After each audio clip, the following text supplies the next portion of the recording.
Welcome back to The Cutting Edge, where we are teaching you how to be a leader in apparel development.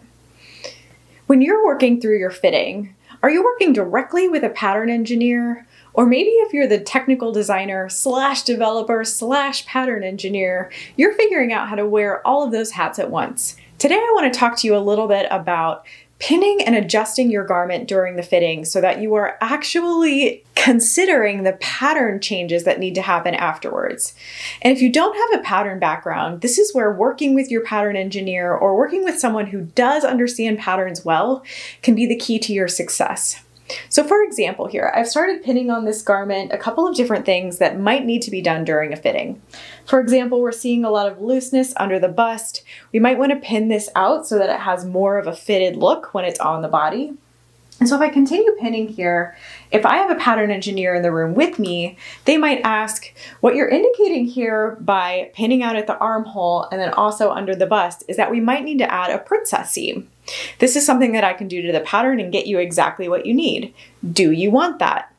So in this case, this is a great example for me to turn to my designer and say, hey designer, would it be okay if we added a princess seam so that the garment fits exactly how we want? This ends up being a discussion, a verbal confirmation of what our designer wants, what we think we need to do, and what the pattern engineer needs in order to make our revisions happen. If our designer says, no, I really don't want a princess seam on this style, we might need to go back and start adjusting some of our pins, taking them out. Or what we can do is start discussing with our pattern engineer what are our alternative options. For example, the pin that I just took out at the armhole might just require us to raise the armhole height at her underarm point. So we could execute that change there by doing that. But what we want to do then is replicate that on the garment itself so we can see how it will all drape together. So instead of me putting my pin in right here, which would have indicated a princess seam, I want to then start to play with the underarm area where I would actually raise the armhole. Same here.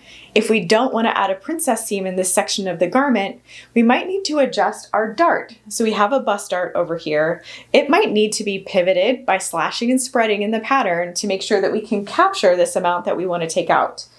But knowing that helps me to pin it so that when I get down to the bottom of the garment, I continue to take a dart bite out instead of blending to nothing, which is something that we could have done with a princess seam. As we continue to work together throughout the fitting, we might find that the backup solutions to what our original pattern engineer's idea was aren't really going to work for us. So we continue to come back to these discussions with our designer and with the entire room on what is right for the garment. Maybe it's better to leave it like this if we truly don't want a princess seam put into this garment. Maybe this fit is acceptable for us, and so we need to be willing to let that happen. Maybe we're going to take less out when we're pinning right here so that the dart bite doesn't need to be so big and we can bring it all the way down to the bottom. You can see how it's really important to collaborate and work with all of the different members in the room who bring their different expertises to the garment itself. Now again, if you are wearing all of those different hats, it's important for you as the technical designer to kind of think in flat pattern terms. Would I be able to do this on a flat pattern?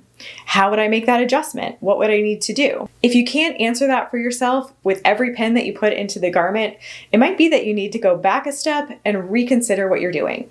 If this information was helpful for you at all, I encourage you to like and subscribe to The Cutting Edge. It is our brand new YouTube playlist that we're bringing to you for free, teaching you how to be a leader in apparel development. If you have any questions on this subject or you'd like to learn more, please put a comment below, or you can reach out to me directly at thebusinessofapparel.com.